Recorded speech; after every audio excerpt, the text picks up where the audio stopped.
Hello, everybody, and welcome back to the Quantum Leadership Conference. I'm Jocelyn Star Feather, and I am so excited to be with you again here for our next live interview. And this interview will be with Natalie Jobity. Welcome, Natalie. It's such a delight to have you here with us. Hi, everyone. Wonderful. So everybody, as you are joining, go ahead and put your name and location into the chat so we can welcome you and see who's on with us today. And also, I'm going to go live on YouTube here. So bear with me just a moment while I set that up. We'll bring in our YouTube audience as well. Okay. And that is going live now. So welcome everybody on YouTube. Welcome in. Welcome back to the Quantum Leadership Conference. And go ahead and put your name and location into the chat on YouTube as well, so I can see you and see who's here and watching from both Zoom and YouTube. Wonderful. And so, Natalie, it is so beautiful to have you here with us today. I'm super excited about your topic about feminine leadership. And we've been having these great conversations here throughout the conference about what is true leadership and what kind of leadership do we need next in our world. And I know you are embodying this in such beautiful ways in your work Thank and in what you. you're creating. So, thank you for being here with us. Yeah, welcome. Yeah. And so I will just share a little bit more about you, Natalie, for those who may be meeting you for the first time here. As the Brilliance Unveiler, Natalie Jobity leverages more than 15 years of experience empowering hundreds of women as an image consultant and now as a leadership elevation strategist and personal brand architect of the Unveiled Way. She empowers heart-centered, high-achieving women seeking to make their divinely designed impact, to operate in their brilliance so they are positioned to lead authentically and unapologetically in their arena. Natalie is a powerhouse in the world of leadership coaching, women's empowerment, personal branding, career coaching, and executive presence. She has dedicated the past 15 years of her life to empowering women to shape their outside shine to match their inner innate, unique brilliance. As a passionate speaker and storyteller, Natalie creates authentic, safe spaces for her audience to engage and resonate with her content. In her dynamic, interactive leadership development talks and webinars, her energy radiates and energizes, leaving her audiences inspired and ignited to take actionable steps in their professional development. Natalie recently published her second book, which is titled It's Your Time to Shine, Girl. Own Your Brilliance, Step into Your Influence, and Lead Like a Trailblazer. This leadership development and empowerment book, along with her She Shines affirmation card deck, will inspire women all over the world to step into their power and purpose, and also give them the tips, tools, and techniques needed to succeed and thrive as women of influence. And so, Natalie, your topic for today is the leader shift, harnessing feminine traits for authentic and transformative leadership. So, Natalie, could you begin by sharing with us how do you see quantum leadership? Yeah, so I love that question because the word quantum is so big. And so it actually literally means one of the definitions of quantum is large or significant. So I see quantum leadership as this transformative approach to leadership that challenges. So this is one of the things I'm really passionate about lately, especially challenging conventional norms, systems, and structures to catalyze massive paradigm shifting change. So it's about moving beyond incremental linear progress to creating huge, sweeping, innovative shifts that fundamentally redefine how we live, lead, and collaborate. And at its core, I believe that quantum leadership is like a radical reimagination of systems and structures and recognizing that the challenges we face today, whether it's on the local level, the small business level, the corporate level, the regional level, whatever, the country level, all the levels, cannot be solved with the same thinking that created them. Einstein had that quote where he says that you cannot solve the same problem with the same mindset or same thinking. And that is the reality of where we are right now. And so quantum leaders, I believe, will challenge the status quo, disrupt outdated models, and inspire bold new ways of leading and and thriving. And so it's also about a commitment to, I think, the collective, and whatever that collective is, whether it's a team or people or a organization. It's not about just the elite. It's about how can we make this work for everybody. And it's also about that radical, impactful transformation where, quantum implies scale and velocity. I think of it as like the domino effect. You have the dominoes, and one domino, but then it's like, that's how I see quantum. And it's like exponential, right? And so with this, change is accelerated, and the things that will be done with quantum leadership will be things that blows our mind, maybe never have been done before, but it is a way to address like complex challenges with creativity, intuition, wisdom, adaptability, all these I see as feminine traits, um, all around. And so I'll just say that this last thing is that one of the things that's really required for quantum leadership is courage, because that's what it's going to take, like, for us to be able to do these groundbreaking, new, mind-blowing sometimes things, and lead in that way. It's going to require us to be, one, visionaries, to see beyond the limits of what's currently there, and to dare to imagine and pursue things that may seem countercultural, counterintuitive, whatever, beyond logic, right? So it's requiring that visionary courage. It's requiring us to be more nimble and adaptable and resilient, because we're going to be navigating more uncertainty and different things and unfamiliar territories.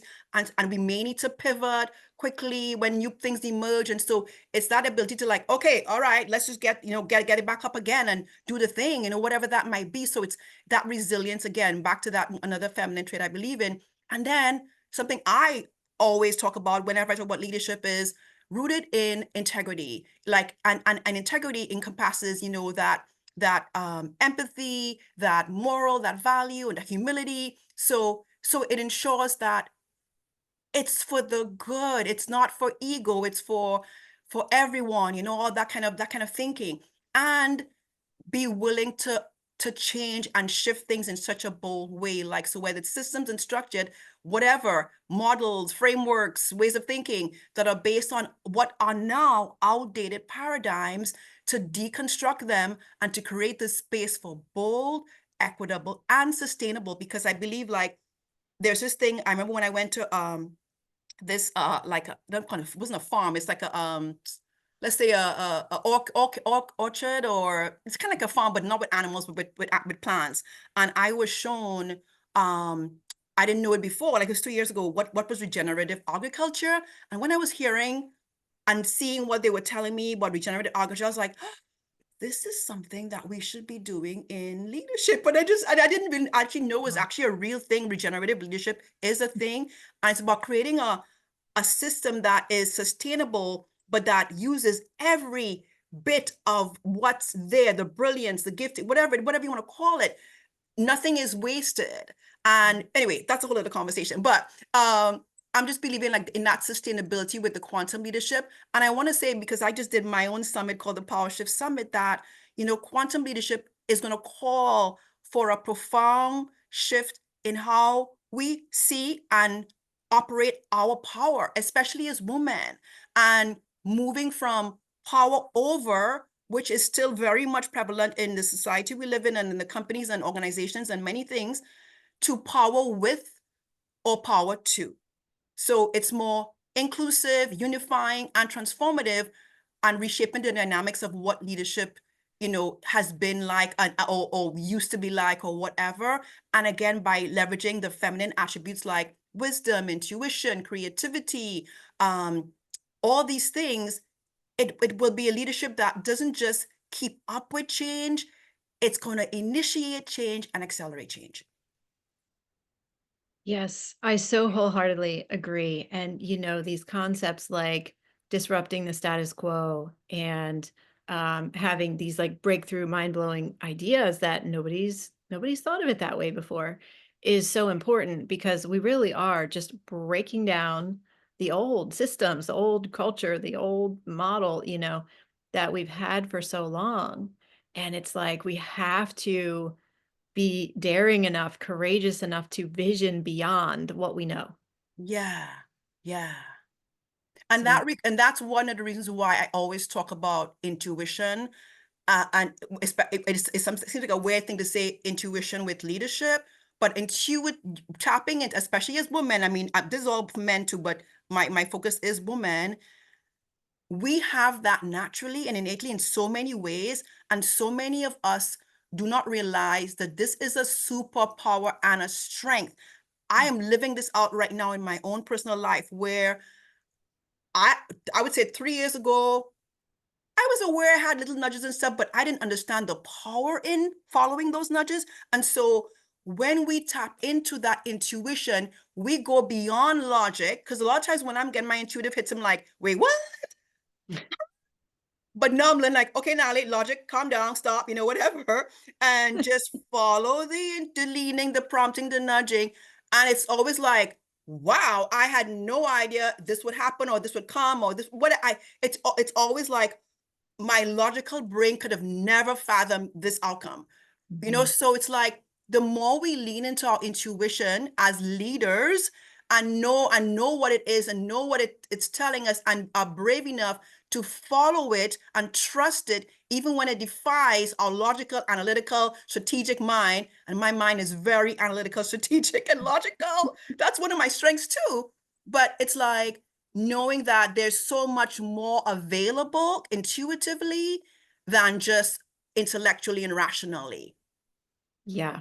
Yes, and it really takes courage to follow our intuition because so often it's leading us away from what our friends, family, colleagues think is, acceptable, or it's leading us to do something, like you said, that like you would never have thought of, like the logical mind would never have come up with that. Yeah. And yet it's like we have to follow that anyway. So yeah, this courage and exactly as you said, the intuition is absolutely key and learning how to hear it and how to trust it. And taking those small steps, like there's so many ways. Like I know, like one of my colleagues, she has a whole magic quiz, and she calls it magic, but it's really all about intuition, and it shows up in so many unique ways too. And so it's really tapping into one of my core themes is our brilliance as women, as people. And so as me as a person, how do I know what my knowing knows? How do I know what it feels like, sounds like, expresses itself like, you know what I mean? So it's like really getting into ourselves, that deeper self-awareness to even know what our knowing is telling us and to know what it's sounding like or how it's nudging at us or prompting at us. That's work we have to do. And then once we learn what it sounds like and how it is, how do I start trusting it and not going, but that's crazy. Oh my God, that doesn't make sense. Oh my God, but that's gonna make me look like XYZ. Just trust it. That's why there's back to the courage. Courage is required for quantum leadership. Courage is required when we are tapping into traits that are not the norm. Intuition is just one of those traits, but it's like it really is a gifting that we as women, as nurturers, as mothers, whether I'm not actually a literal mother, but I have maternal instincts in me. We have that in us, and it's about wielding that power because it's a power in a way that aligns with who we are and how we are meant to serve, lead, impact our sphere of influence, right? Yeah. Yeah, absolutely.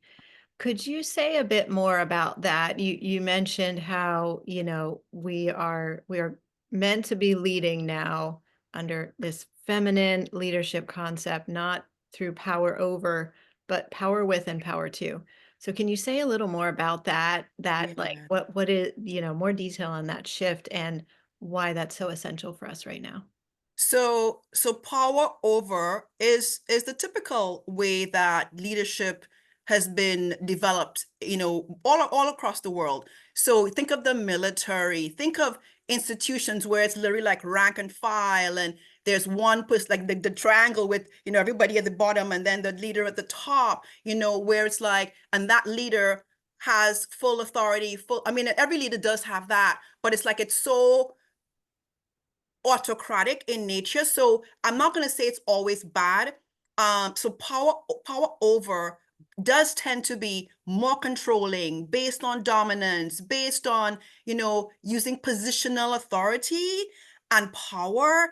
And it can be egotistical, it can be controlling, it can be not that great in most contexts. So I'll give you an example of a power over leader. It's I don't know if people remember Margaret Thatcher when she was the Prime Minister of England, and they called her the Iron Lady. They called her the Iron Lady for a reason. I mean, she was literally trying to, and as a woman too, she had some bravado to do the things where she was using power over to push through reforms despite serious opposition, ensuring that her vision and mission was carried out without compromise. She did not play. So that's kind of like the power over.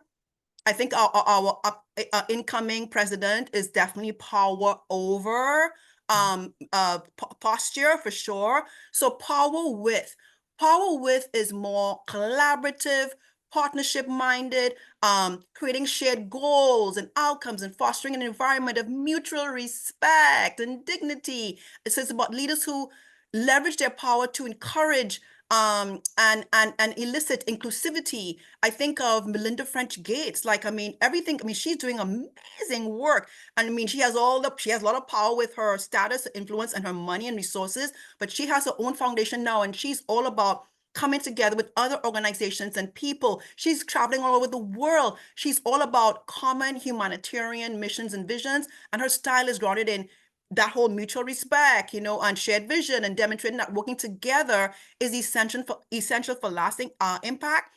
So that's like power with. And power two is a little different because power two is about, you know, it's almost like being an advocate for others, like where you say, I'm going to use my platform resources, what I have, my power influence to help you gain more of a voice or more visibility or whatever. So I think of like the Oprah Winfrey's of the world, who the amount of people she has lifted up and raised up, whether you like her or not, most people do like her, but she, I'm saying her actions speak louder than her words. And like, she has inspired and used her, whether it was a show, whether now it's her own platform. So many people, Brene Brown, one of my, oh my God, I love Brene Brown. She came up from Oprah's interviews and she became a bigger thing. So that's power too. You're literally giving your baton and saying, I'm going to give you some of my power so you can become more powerful in your domain, right? So that's the difference. And I think that how I see and believe and hope leadership everywhere, again, in every domain of influence,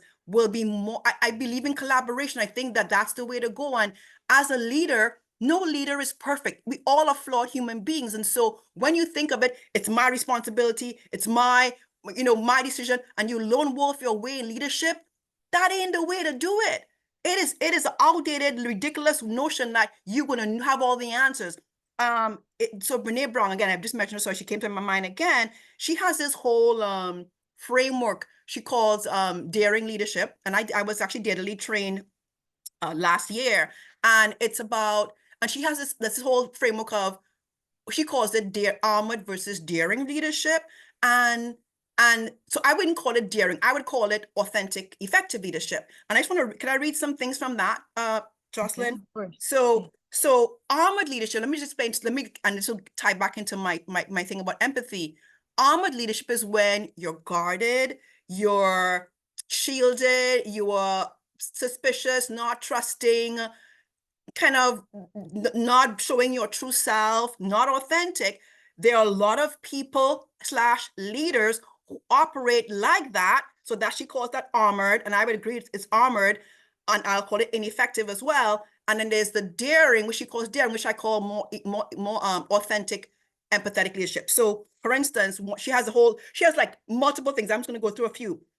One thing is, so with armored leadership, driving perfectionism and fostering fear. So like, you've got to be perfect. You've got to be like, no mistake, no flaw. Like, and there are people, I used to be a perfectionist, but I didn't lead that way, but I used to be that. But when you're actually being that and leading like that, guess what? You're shrinking people down. You're making them operate from like stress mode versus modeling and encouraging for striving, healthy empathy and self compassion. A whole different posture in just that domain alone. Or again, back to armored leadership, being a no one, having to be right all the time. Like, I got all the answers. I know what to do. I don't need your input or your contribution. Versus with a daring, authentic leader, being a learner, being curious, saying, what do you think? What do I need to know, right? Getting feedback from others. Another one is using power over, that's armored, versus power with, power to, and she has power within, that's daring. Hustling for our worth as leaders. Like I've got the high achiever, grind, hustle, oh my gosh, whatever mentality, versus knowing that we are worthy, valuable as we are. We bring our brilliance. We operate from that place. We're confident in our competence, and we can get the thing done and not having to prove, perform, please, perfect. I always call the P's, right? And then I'll just say a couple more because it's just this there's so much here. Weaponizing fear and uncertainty. We know what that looks like. We've seen Mhm. it a lot lately, versus cultivating commitment and a shared purpose. Like that, back to that coming together. What can we all agree on? What do we all need kind of mentality? And then I'll say leading from hurt. When you're armored, you have not done the work to heal your heart, and so it's all that like guardness, that not trusting, that like all the things you're going on inside of you, versus leading with your heart, leading from an empathetic posture, which says, I see you, I value you, I respect you, and I respect myself. I see my, you know what I mean, like that more healthy, self-aware. That's the daring, what I call authentic, effective leadership. Wow. Yeah, these are super powerful. Thank you for sharing some of those with us. And yeah, it's the weaponization of the power is really, really happening. Um, yes, and it's so useful to contrast these, to like compare and contrast those two sides to really see, oh, okay, this is Yeah. something that we've been subscribing to, maybe, or we see a lot in the world, and this is false. This is not the high integrity way to lead. And then here's what we can do in its place. Yes. I mean, I literally, when I give presentations to groups and organizations, I'll say, I have a slide literally in front of me right now too, but it's like I have, here's what leadership is not about, and here's what leadership is about. And I will include things like you have the vision, you have the mission, you are open and authentic, you take accountability for your actions, you are influencing and motivating. You have a me and me, another me, but a we and a us, versus a me. Because a lot of that's back to the ego driven, more status oriented leaders. And that's not what we're saying. That is not quantum leadership, because for leadership to move the needle, for leadership to have that velocity and that like strength and power to change and radically shift things, if you're coming from a fake place, that's going to give you a short sugar high hit, right? Like you might see like a, okay, but then it's not going to be sustainable. It's not going to be impactful, and it's not going to last. Versus that, when it's coming from that posture of integrity, values, real true vision, mission, real true caring for wherever you are in your domain, that's a whole different posture. I actually have an acronym around posture, but we won't get into that today necessarily. But like, it's a whole different posture, and so you lead from that, and you have the courage, and you have the resilience, and you going with your innate wisdom and intuition. You're going with your creativity, because creativity is also one of those things, Jocelyn, where like when we are able to move more freely in who we are and who we be, our innovation, right? And we're following our intuition. So the intuition is going to tell us like counterintuitive things or counter logical things, but that could get us into a creative space that we would be like, oh, look at what I just created, developed, initiated, implemented, right? Yeah, yeah, definitely. And then we feel our power rise from that, because it's like then we prove to ourselves what we're capable of, you know? Yes. And be an inspiration for others, because think of all the amazing leaders who have done and breaking boundaries and all the things, the Shirley Chisholms, the I mean the Melinda French Gates, like I just mentioned. Like there's so many people, not just women. I mean, of course they're men too, obviously. A lot of men, a lot of good men doing great things and who have done great things. But when you think of all of them, they they were creative and innovative in either how they saw, how they did it, how they executed, and who they brought together, right? So that innovation, I think, is a key part of quantum leadership, because we can't have change without change. Yes. Right. Absolutely. Yeah. So let's talk about societal narratives around power, because Mm, this is such a big thing, and especially for women, Um, it's like we know we're here to be powerful, but there are so many forces that are, we've seen where power's been used for the wrong thing, yeah. or we can find that intimidating to think about how we claim our power. So, what would you say about this? How do you redefine power? How do you see power in your Yeah. philosophy around all this? And how can we work with that? So it's so interesting. Like I just did a summit called the Power Shift Summit, and I spoke to like 21 different speakers about about different expertise, like what Jocelyn's doing here. And I came into it with my own understanding of what I saw as the power shift that I thought would be the shift in this country, quite honestly, in terms of like a woman at the helm of the country. Like, so I came in thinking, and also this is not just about the country, it's about in every domain of influence that we have. I wrote a book called It's Your Time to Shine Girl 2 years ago, and I wrote it because I felt like women were being called to rise up, speak our truth, stand out, show up, be visible and vocal and vulnerable in ways we probably have not before. But to do that, we have to now work on our mindset, because a lot of the conditioning, the culture, the criticism that we may have endured tell us that who are you to do that? Or you don't have power. You got to listen to this person, that person, or whatever. I mean, I'm Trinidadian.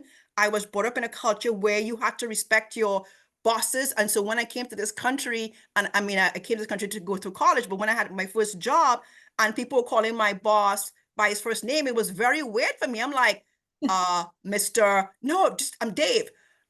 Dave. Like, it's just like it was so weird for me because I was conditioned, like almost like bow down to the, whatever. And so so a lot of women have similar things, or the same thing, where we didn't even know we had power, and we don't even know how to wield that power at all. So, and the reality, so when I did the summit, so I got some new insights and understanding and intuition about how power needs to be redefined, and especially with women, is that what I came to see, Jocelyn, is that so many women are actually scared of power. I kept using Marion Williamson's quote. It starts out, our deepest fear is not that we're inadequate, and we know a lot of us do struggle with inadequacy and all that, but our deepest fear is that we're powerful beyond measure. I have known that quote for over 30 years, and I've loved it. I put it in front of my book, my first book. I mean, it's been a quote it's like, this is my quote. But those two sentences only stuck out to me in a different way after I did my summit, or during my summit, where I'm like, she already said this how many years ago? Our deepest fear is that we're powerful beyond measure. And she's right. She is right. Like, women, we actually go back and go, who am I am not worthy, I'm not qualified, I'm not competent, and we think we have to check all the boxes. We think we have to do it twice times better than the next person to even have the value that they have. We the imposter syndrome. Oh my god, we can go a whole thing on imposter syndrome. And if they find out that I don't have this qualification, or if they found I can't do X, whatever it is, like me, I don't. It's so interesting. I never saw myself as a speaker because I'm like, well, I have a stutter. I have a way I can ramble words. And that was one of my little, like, I can't go in my job when I had a corporate career as a researcher, and my clients, they would need the researchers to present. I'm like, I can't present. I can't present. I would shy away from, even though I did all the work, you go do it. You do my presentation, right? And literally belittling myself in my role for a long time, because I didn't think I had the power within me to be vocal the way Natalie's vocal. But here I am now as a speaker on stages. I still have a stutter. I still sometimes my words kind of whatever bumble up together, rumble up together, whatever. I can't even say the word right now. But I don't let that stop me, because I'm like, I see the power I have and the impact I have when I'm passionate about a topic like I am right now. And I just cannot help but do what I do and say what I say. And I'm authentic, because that's part of my number one value. So I am saying that we have to reframe as women, as people, and men are listening here too, how we see our power. And there are ways to do that. We all have, and I have my power plays, we all have authority. We all have autonomy, which is freedom. We all have agency, which is the will and the motivation. And what I want us all to have with all of that is audacity. That's Mm. where we get to be. Okay, we're gonna go and rumble this rock here. We're gonna move the rocks and the foundation and break it up because we need that audacity, which is gonna trump that, combined with those other three A's. This is my four A's, right? Combined with the other three A's, when we have audacity, that's how we get to be quantum. We're like, that boulder's gonna come and just break it all down because I am not going to be moved. You will not get me off my foundation of what I know to be true and what I know my team, my company, my organization, my ministry, whatever it is you're leading needs. Yeah. Yes. I love your Did I answer passion the on question? all I don't even know. I this. got Yes. Yes. And I love that word audacity. Yes, to the audacity. We need that. I mean, it goes along with it's like follow our intuition, but with audacity, right? yes, yes. Because here's I'm glad you said that, because here's something that came up for me that I think too, with especially with women, our traits are a lot of times are called soft skills. So things like empathy and kindness and humility, and which are all to me leadership traits actually, but they are seen as soft skills. And so for a lot of us, that women think that we have to come across softer, quieter, more demure as women. But I am saying, you could, if that's your posture, that's you, that's fine.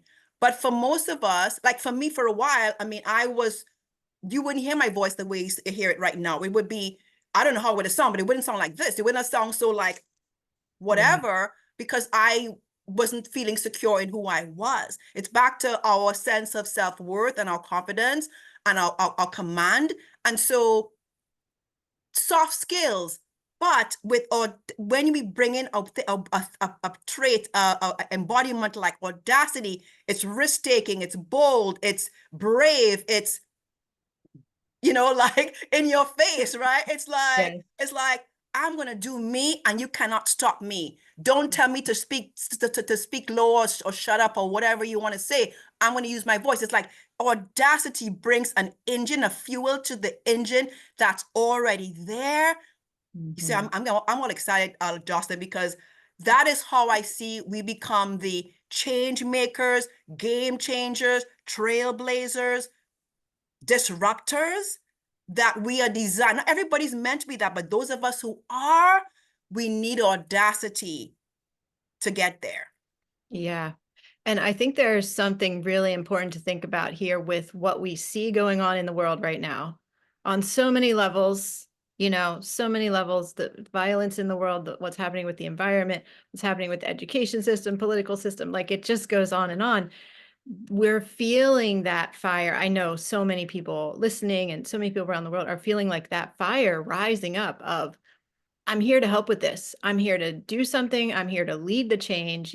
So I love what you're saying because it's like giving us permission. And Carrie says, you've got me fired up. That's great. you know, you're giving us permission, everybody listening, to get fired up and be Yeah. passionate and raise our voices in the way that is right for each of us, in our own way. But then together we drive the change. And together, Yes. we bring the world back into integrity and back into, truth and true leadership. So, Yeah. yes, love And I it. want to say, like, something we should all bear in mind. You hinting at it, like when that audacious leadership, again, I am not talking at all about us being solo, or what I call solo or siloed, like lone wolfing it by ourselves. We need community. We need peers, colleagues, allies with us. That's back to the power with, because we need to be collaborating. So we don't feel like it's just me against the world doing my crazy thing, right? So we need community more than ever. And it's also like, what's my other point I was gonna make? We to get that fire up, we also need to be inspired by others. So we have our domain of influence, somebody else has their domain of influence. We come together and we have a bigger domain of influence, right? So it's like, this is not about trying to just go and if that's what you're called, go ahead, do it.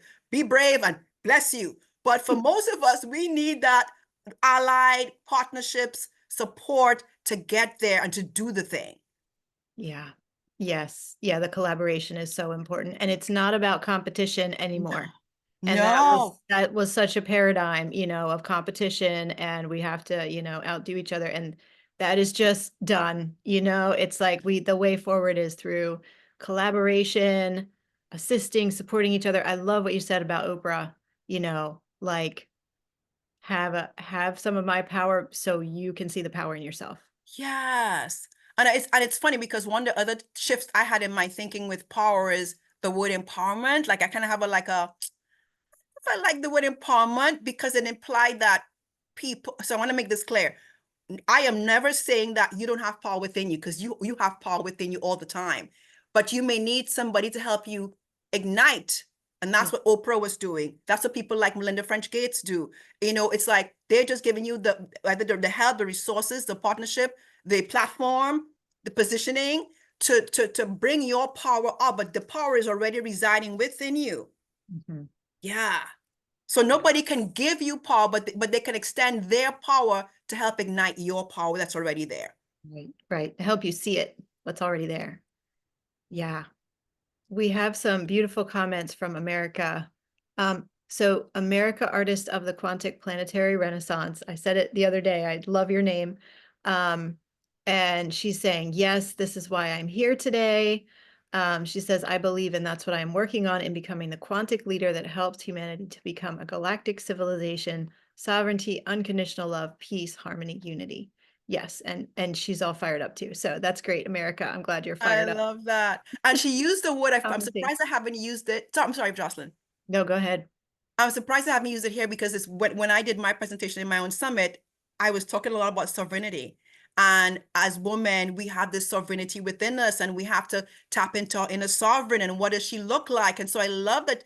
I can't believe it didn't come up, but I love that you brought it up, America, because that's another part of how we channel our power is knowing what our higher, wiser, what to call her, sovereign self would do, say, how she would lead, how she would operate, how she would engage, how she would respond. Like when we can tap into that inner aspect of ourselves that is also within us, we just have to find her, discover her. She's there. Oh my God. That is a whole other level of powering up, leveling up, because you are now standing on feet and legs that are rooted in the foundation of who you truly are, with no more shields, guards, or whatever hiding you or making you shrink or diminish. You are in your full glory splendor as the being you are, and you are bringing your brilliance out to the world for transformative, meaningful, positive impact. Whatever that, and that arena could be your family to start with, whatever that domain, I say the word domain, meaning wherever you are meant to. Yeah. Yeah, beautiful.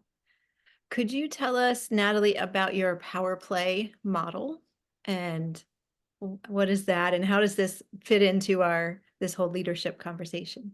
Well, I already kind of mentioned it actually, because it's like I'm just going with my thing here. So it's the 4 A's, right? So it's us channeling the authority. So authority is about what we know, our knowledge, our expertise, and it could be also our position. Like our position as a leader, let's say we are in a rank and file environment, doesn't have to be a bad thing. It's how we use that position and platform that matters. So our authority in our field, in our domain, in our arena, we all have it. So we channel that.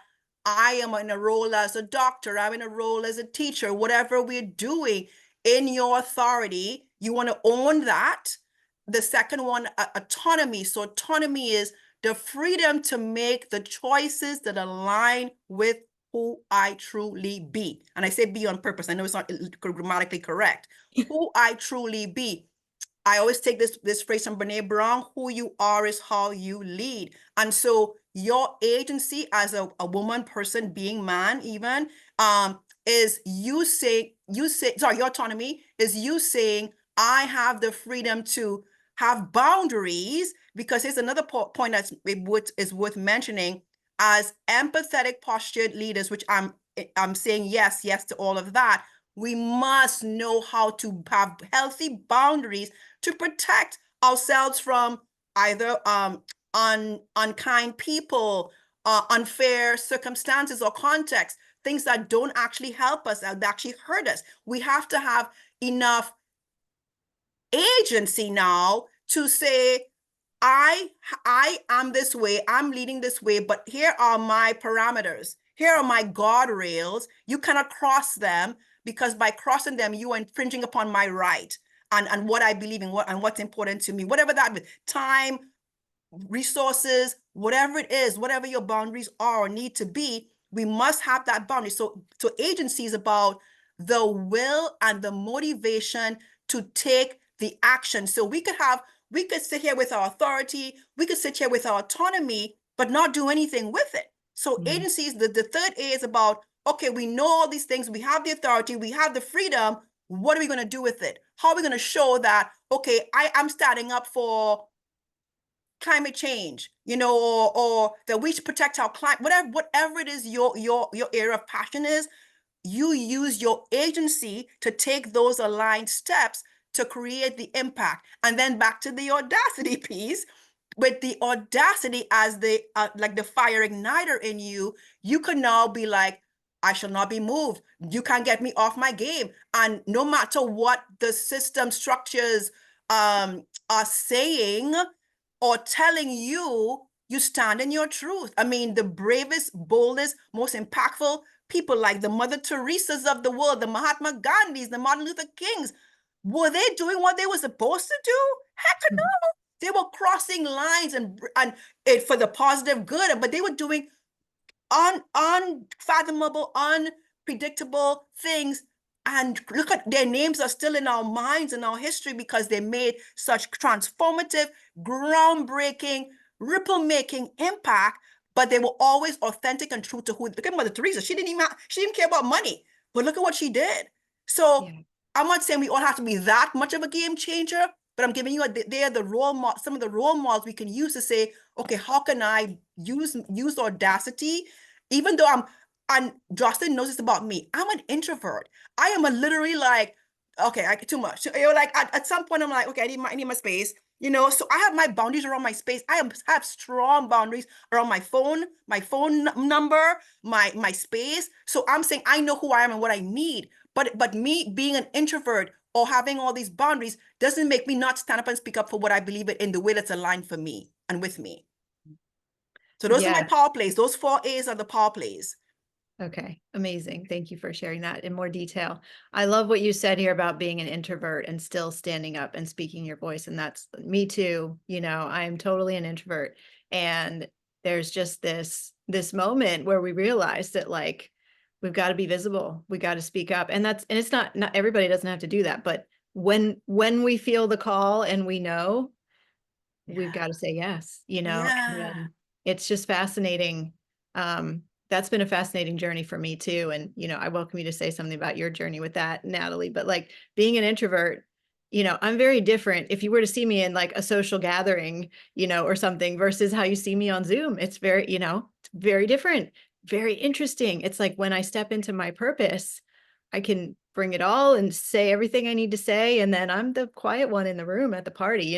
So it's so Yeah. interesting. So like if you're an introvert, empath, intuitive, highly sensitive person listening, And you I'm all those actually. yeah, you can do whatever you want to do. Don't let any of that hold you back. I'm literally HSP. I'm literally all of those things. I didn't know about intuitive until maybe the last couple of years. Like I said, I am literally all of those things. And so that's what I'm saying. I have to have serious boundaries around my energy, my time, even my brilliance. Like I can't just give my stuff away. But but the introversion is so real, because like I was saying, like when I was a researcher in my corporate job for many years, I'm like, I don't want to be up in front of an audience. I literally was like, I'm the behind the scenes girl. I would say things like that. I would believe that. Like, I'm very high, do all the research, do all the presenting and all that. You go do it. That was me. And here I am now doing my own presentations and getting out there and being on Zoom and being on YouTube and things that I like, do I really have to? But like Jocelyn says, you know what motivates me, y'all?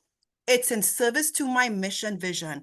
I cannot not serve what the call of my heart is telling me to. I literally cannot not. So whatever it takes, even when I'm like, oh my God, I have to go and, you know, but I'm getting more, the more, guess what? And Jocelyn can speak to this. The more we do it, the more comfortable we get.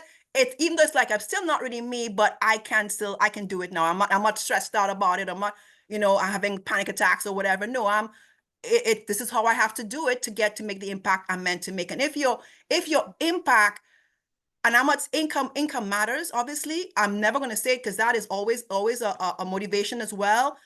But for me, it's always been more impact. Like, and when your impact drives you, and when you have a empathetic posture, so it's already like for the good, the world needs your brilliance. Let me just say it again. The world needs your brilliance in the way you will deliver it, because we need more of you as quantum leaders to bring in those traits, like the feminine traits of empathy, intuition, wisdom, creativity, humility, all these things, and to do it. And all those leaders I mentioned, they all have those traits. They all have those traits. They were quantum leaders back in the day.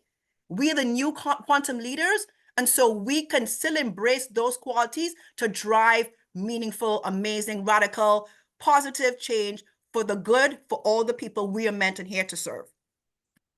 Woo! Yeah, beautiful. Woohoo! Yes. Now, Natalie, I want to make sure that everybody knows about your free gift. So, would you like to share a little bit about that? And then we can take a few questions from the audience, and I might have one more question for you too, but I just want to make Yeah. sure everybody gets your free gift here. So this is the Lead Her Way brand identity assessment. So could you say a few more words about that, and I'll let people know where to find it. Yeah. So I created that quiz I think a couple years ago. And so it was my way of, I'm a pattern recognition person, I connect dots. And I was seeing that certain women, and this men have done this quiz too. So I'll always say women, but it's for everybody.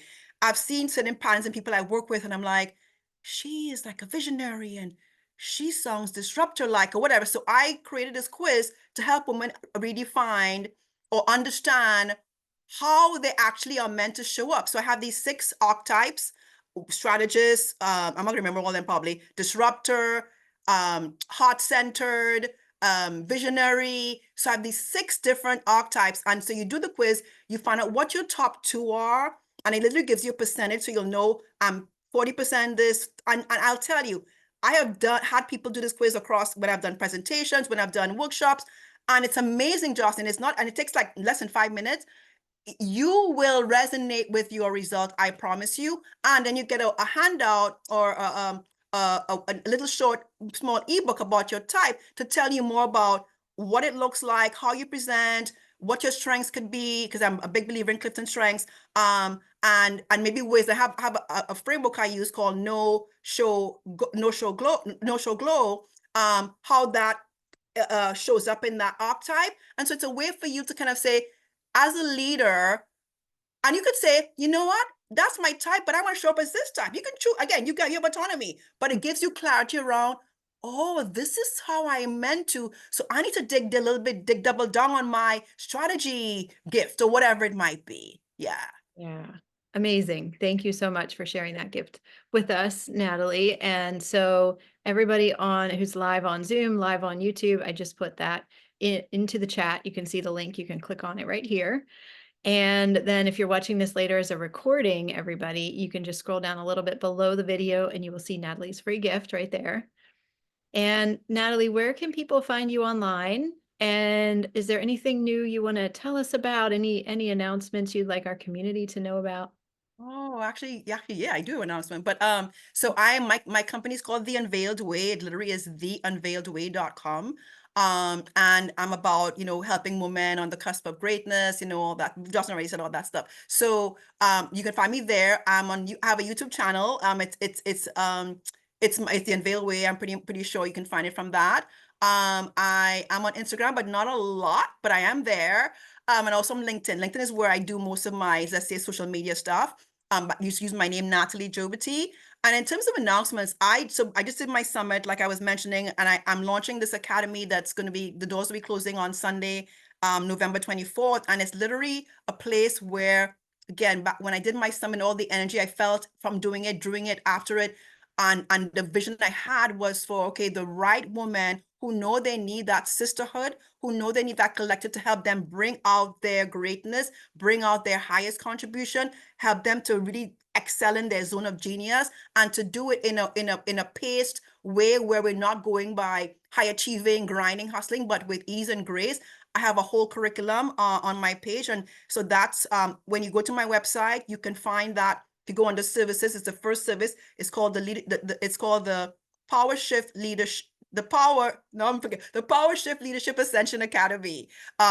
Yes. Thank I you. found the Thank you. link. I found the link for it. I put it right there. Thank you. Make So it easy that's to that's find. my latest endeavor that I'm very excited to launch, and I'm really hoping that the right aligned woman will feel called to be a part of it. Amazing. Amazing. Thank you for sharing that with us.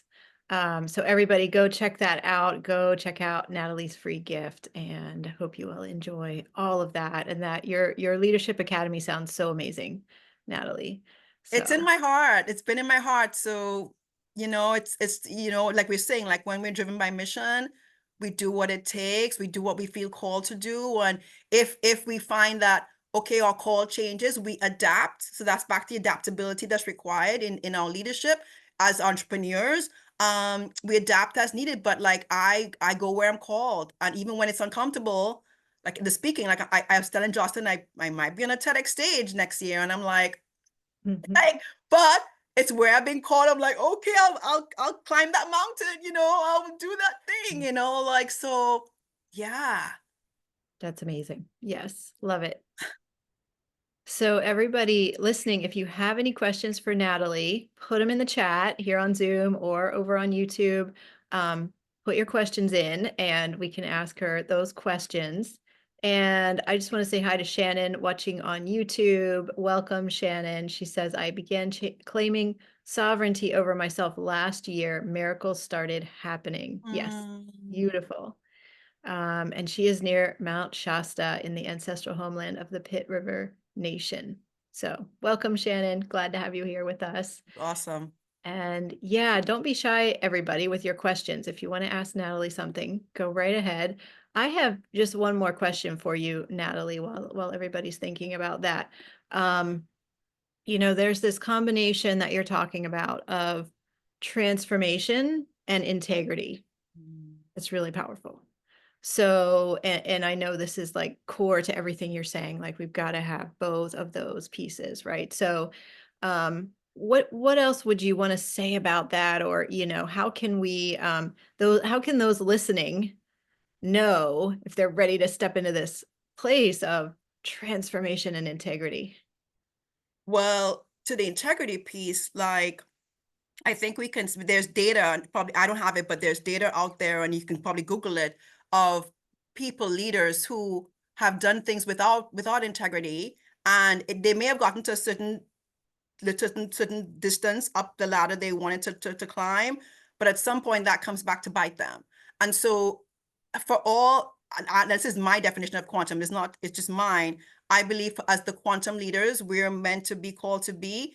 If we don't come in with a posture of integrity and truth and authenticity and all those things that I mentioned earlier, that then we're not there for the good. We're there for some other agenda that may not be of service to those who we're meant to serve and lead. So there's that. And then for the transformation, now transformation can look like a lot of different things. It doesn't have to be like I said, Mahatma Gandhi, like that was transformation, but that's a huge, big paradigm, quantum leaping kind of transformation.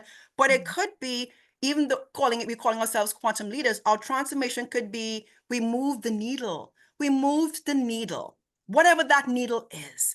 So it doesn't have to be the clock turned a whole other direction or whatever, but we moved a needle and we did the work, and that needle move the next person coming along will move it, so it's sometimes it is incremental, even though at quantum you think we want it to be more than incremental, but sometimes we as a person, you may be called to be that incremental needle mover, right? So I don't want anybody to get caught up in what I do. It has to be so major big, because that will just maybe intimidate you if it's not, you're not called to that. Again, following your intuition, where are you being called?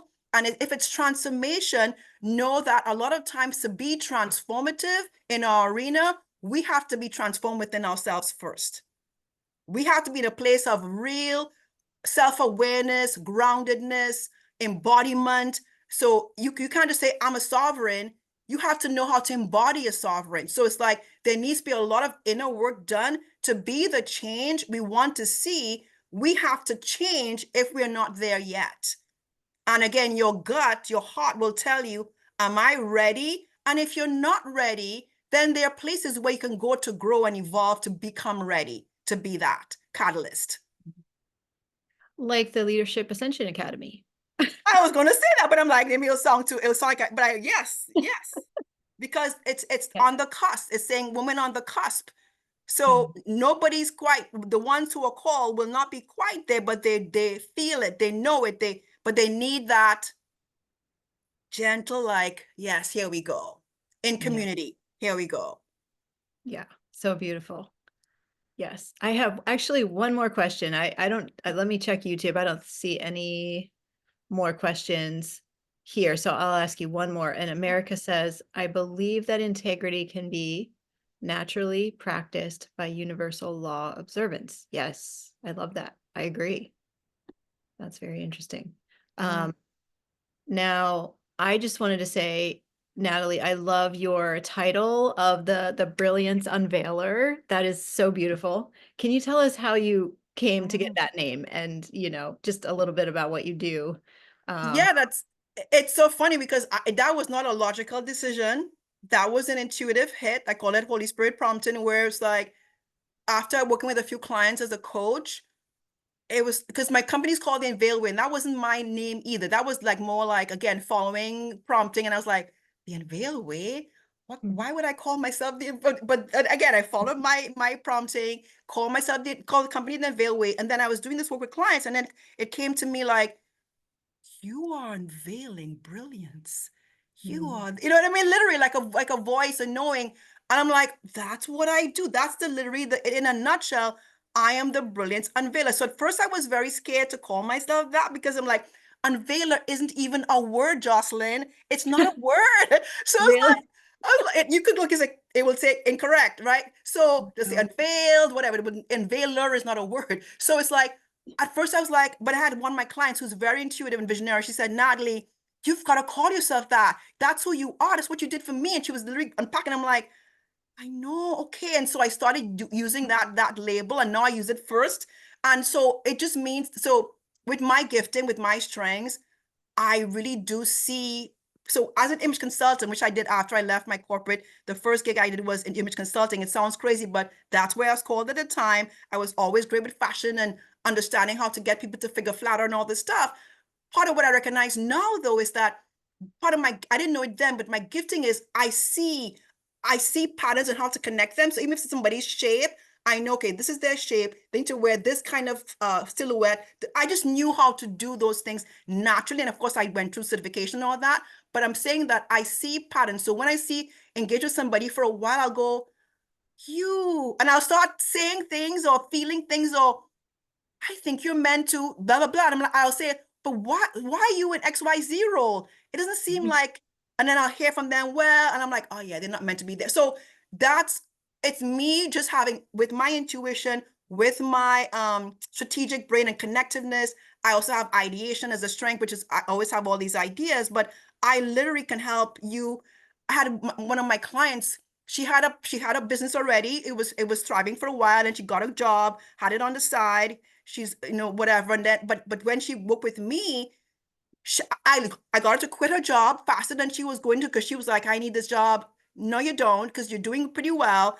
And to redefine the gig. Like it became from just the gig and the what she was doing before to this huge and more aligned vision where all her strengths came together. And she's like a designer, but she had like all this holistic stuff. I mean, but literally we came up with a vision. So I can help expand sometimes and hold the vision with my clients or with my community. That's part of what my brilliance unveiling is. It's like I see you behind the veil. I see Yeah. the true you and what you're capable of, and let's get that out. Let's bring that forward so you can make your divinely designed impact. Amazing. I love it. And I just love the wording around it. It's so beautiful and so clear.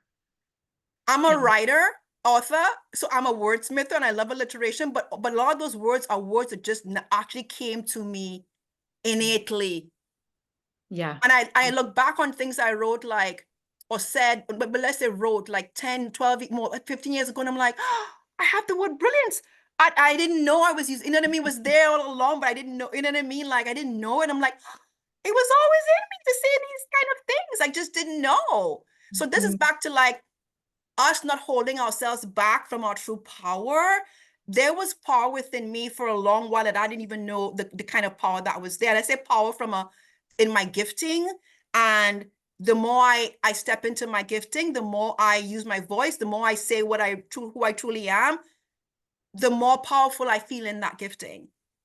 And the more empowered, again, I use that word, and the more empowered I can be when I'm like, yes, this is who I am. I know the word isn't a word, but this is what I do. And before I'd be like, oh, it sounds weird. Oh, I don't give her anymore about that. Mhm. Yeah. Yeah. Wow. Well, thank you, Natalie, for all of this. This has been so powerful to talk to you today. And I just feel like you've infused us with all of this like passion-filled energy. It's great. Just take this with you into your day and into your week, everybody. You've been fully charged up. And yeah, thank you, Natalie. This was so fun. Oh, no, You- thank you, Jocelyn. I'm an honor to be a part of the speakers for the Quantum Leadership Conference. And Jocelyn is amazing. Jocelyn was my coach for my summit. That's how we know each other. And I just think she's one of the best human beings with a heart that is so empathetic, so aligned with all the things I talked about. That's who Jocelyn is. Oh, thank you, Natalie. Thank you Thank so much. you. Thank you. Yeah. Wow. Well, thank you for all that you do and for all this inspiration you've brought us today. And yeah, so much love to you, Natalie. Same. Yes. Wow. So everybody, I hope you've enjoyed this amazing and very fun conversation. And thank you to all those for being on live with us today. Thank you to those watching this later as a recording. Hope you've enjoyed it so much. And we do have one more day of live interviews tomorrow. We'll start at 10 a.m. New York time. And we'll be speaking with Taria Ward at that time. Many of you know Taria here in the Sacred Planet community. She's amazing. So we'll chat with her at 10 a.m. So I'll see you all then, those who can join live on our same Zoom link that we've had throughout the conference at 10 a.m. New York time. And thank you once again, Natalie. Hope you have a beautiful rest of your day, and I'll talk to you again soon. Bye. Bye.